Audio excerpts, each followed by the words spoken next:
So, who am I and why do I think I have worth saying? Well, let's see. Here's some reasons. My life has been boring, yes, but also wild. And some people might relate to that. I have had lots of early childhood trauma, lots of direction changes, and a great deal of chronic illness. Um, and then, probably the most interesting thing is the spiritual awakening and trauma healing I had at the age of 58, proving it's never too late. Another reason, I work with the Norse god Loki, so it could be entertaining at times. Yes, there will sometimes be stories. And yes, I will make videos discussing on what it's like to work with deities, like why would you want to do that? Um, it's okay to not do that. And if you want to do it, how do you go about working with a deity? So, some things to give you an idea about me. I proved time and time again throughout my life I would rather clean stalls than through all sorts of horrible weather, regardless how bad it is, than sit in a comfortable office. That is why I started out trying to be a musician.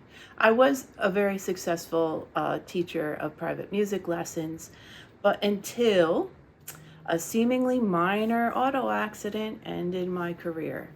Apparently, minor auto accidents have a big impact on my body.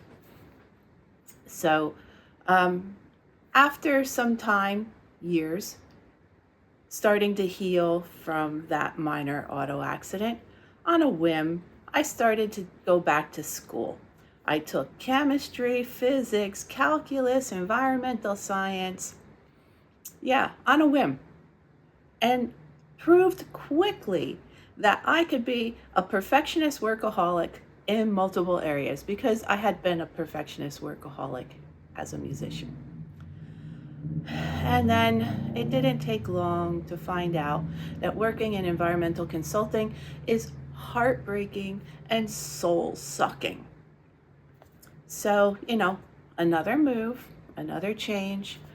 I know all this science. I go into the high school and start teaching chemistry and physics. And while a big portion of it, like the day to day in the classroom stuff, as difficult as it was soul feeding, right? It was wonderful. I loved being in the classroom. However, it was also being in the school system was soul sucking. A lot of you having been students through the through the school system might also agree with me about this soul sucking aspect. And it just came to, whack me in the face with how our education system has been set up to fail us and reinforce some of the worst aspects of our society. But anyway, that's not what I'm about. I don't want to go off on that topic. It's just another thing that shaped me, so some of my ideas and attitudes have come from that. Now, I was totally okay doing this for the rest of my working career, even though I struggled as a single parent and having a chronic illness. So it was really tough for me, trying to get through such a demanding career. But I intended to work like another 3 to 5 years, but chronic illness said, oh no, no, no, you are going to stop now. And it knocked me on my butt at the age of 57. So this was about 4 years ago. So go ahead, do the math if you're curious about how ancient I actually am. Now, this is when most of the wild stuff started to happen, right? As if all that other stuff wasn't all that wild. Yeah, I guess, I don't know. So, okay, obviously had to stop working. I was stuck on my butt. I had to sell my house couldn't take care of a house, couldn't pay the mortgage since I wasn't working. And so that happens, move, dust settles, my daughter goes back to college. And despite the fact that I was already working on healing trauma, depression started to set in. Some really severe depression, like self-loathing kind of depression.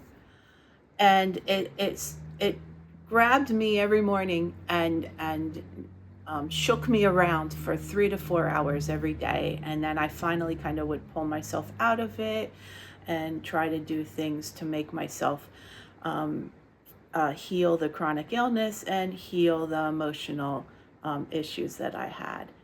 But, I guess I wasn't doing a good enough job because, bam, spiritual awakening rips through me like a tsunami.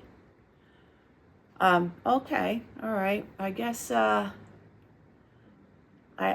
guess maybe the 3 to 4 hours of self-loathing every morning required something extreme, and that's what happened. Okay, it's not like I wasn't asking for it, right?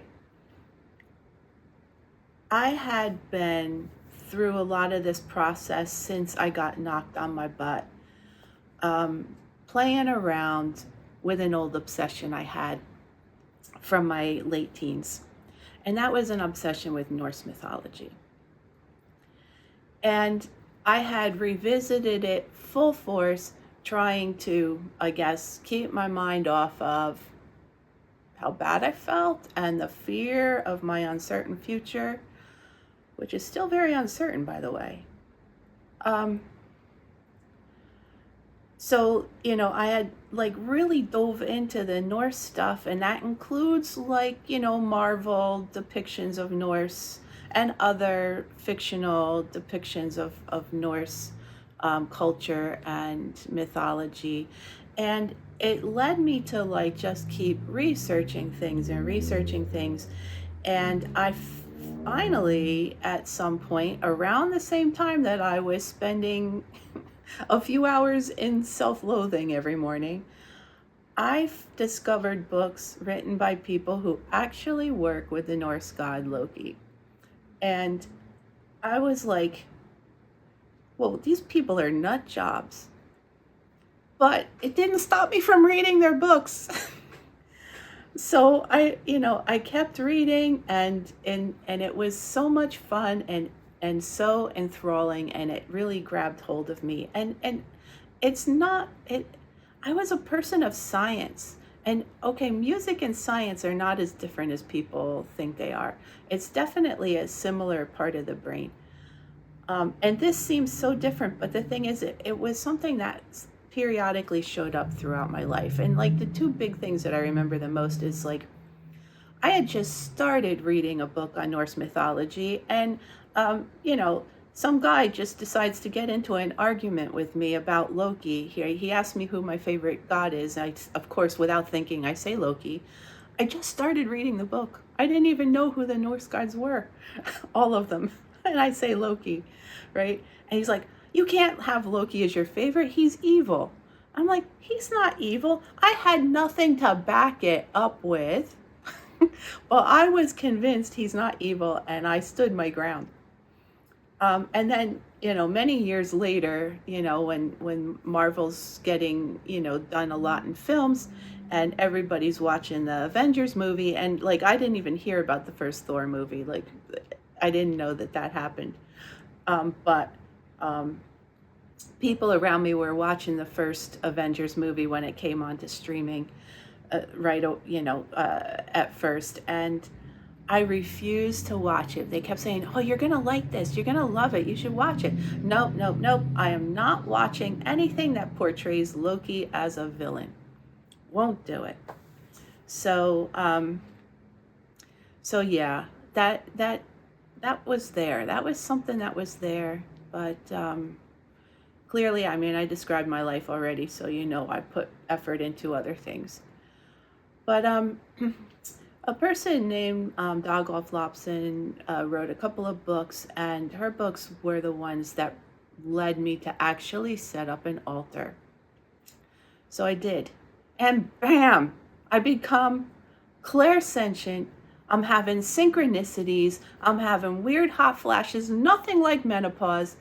Weird cold flashes. Like, what is a cold flash? Well, I have them.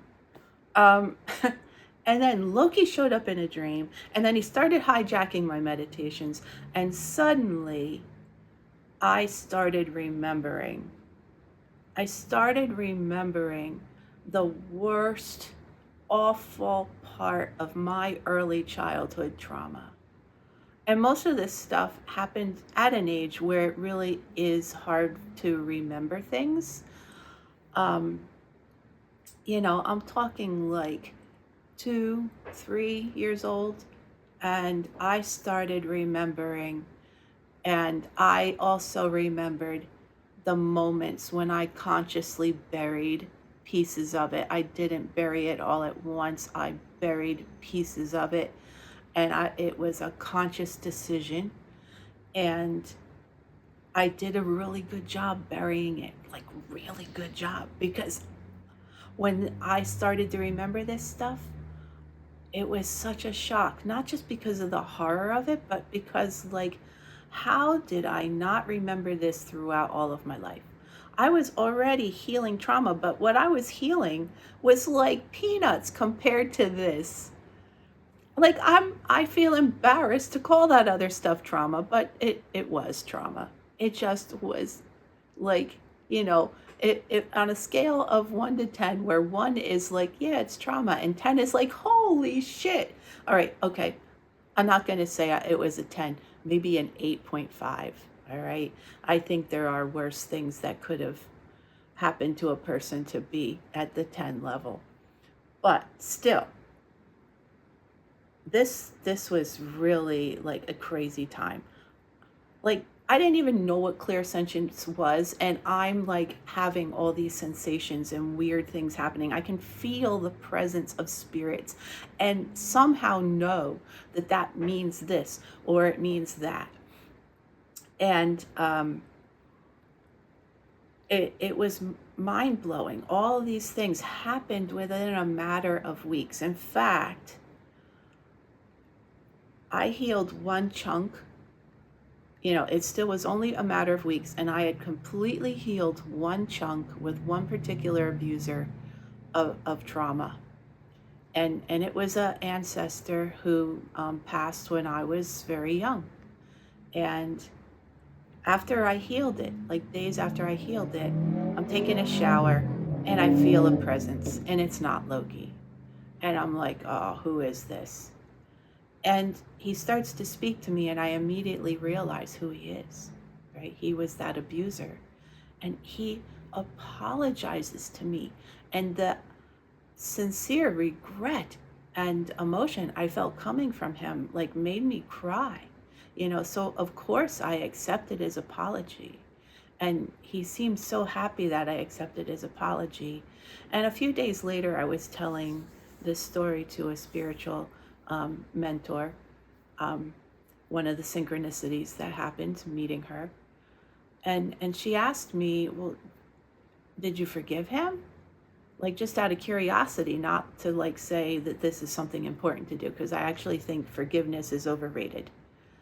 But the thing is, like, I just was like, well, yes, I did forgive him, because I healed it all. And I had that, like, earth-shattering experience of feeling his remorse and hearing his apology. Most people aren't going to get that, right? Most people are not going to get that. And I'm not saying this is necessary. I'm just saying it's one of the wild experiences I have had that might make my videos worth watching. So, like, as time went on, like, and I'm talking more weeks and a months, with Loki's help, mostly when he's hijacking my meditations, which he does a lot, not as much anymore, but he did it a lot then. Loki hijacking my meditations. I had an awesome therapist I had already been working with for years. So with her help and my own diligence to face this awfulness, right? And to do the work um, of healing. And people say not to do it, call it work. But the thing is, when you're trying to get yourself started on it, it feels like the hardest work possible. So we can call it work, but it really is. That's another video. And so I'm doing this work, and I heal so much. Like, each day I don't recognize myself. I am a completely different person than I was, let's say, 4.5 years ago. And it's still mind-blowing, even at this point. And I still continue to change, and I still continue to heal stuff, but all the big things have been dealt with. I'm at a point where I'm healing all the little things. And you know what? That's going to happen no matter how much you heal, right? Because things keep happening. Things continue to traumatize. And healing is a never-ending process. It just gets easier, and the rewards get so addicting that this is why I said it doesn't feel like work, right? That it's like, yeah, I'm going to do those inner child visualizations. Yeah, I'm going to do the shadow integration. Like, I'm excited to do it. Yeah, I'm going to surrender to some pain. Like, because I know the benefits are just so tremendous. So these are some of the things that I have to share, and possibly give people guidance so that they can go through this process as well. And maybe it'll be interesting on top of helpful. And because I work with Loki, not to try to use that as a selling point, but it can't help but sometimes be funny. So anyway, I think this gives you a pretty good picture of who I am, where I'm coming from, all the important deets. Maybe I shouldn't say deets. All the important details. I am totally not cool. I am a nerd. So that's a piece of information I didn't state clearly, but it may have been obvious. So thank you for watching. I hope that I make some videos that speak to you. If you have a request, please put them in the comments. And I wish everyone watching all the best.